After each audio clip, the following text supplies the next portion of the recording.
Narito na ang PTV Balita ngayon. Pinangunahan ni Pangulong Ferdinand R. Marcos Jr. ang paglulunsad ng One RFID All Tollways sa pamamagitan ng programa ng Transportation Department at Toll Regulatory Board, katuwang ang AutoSweep at EasyTrip. Pwede nang bumiyahe ng isang RFID account na lang ang gamit sa lahat ng tollways sa Luzon.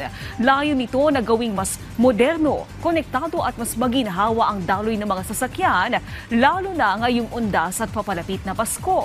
Sa ngayon, epektibo ang One RFID sa mga pribadong sasakyan.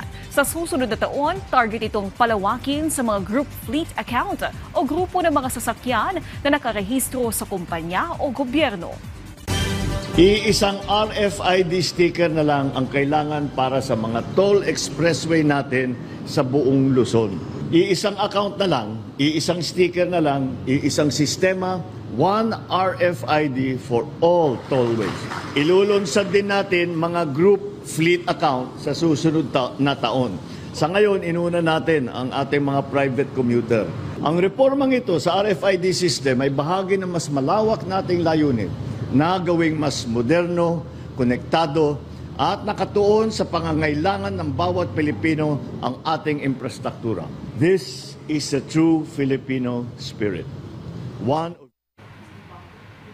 Inilabas na ng Department of Budget and Management ang 783.28 million pesos na performance-based bonus para sa mga tauhan ng Philippine Navy, Philippine Air Force at National Intelligence Coordinating Agency para sa taong 2023.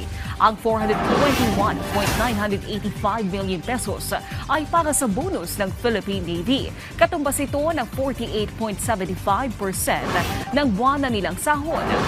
342.467 million pesos naman ang bonus ng Philippine Air Force, habang nasa 18.828 million pesos ang bonus ng NICA.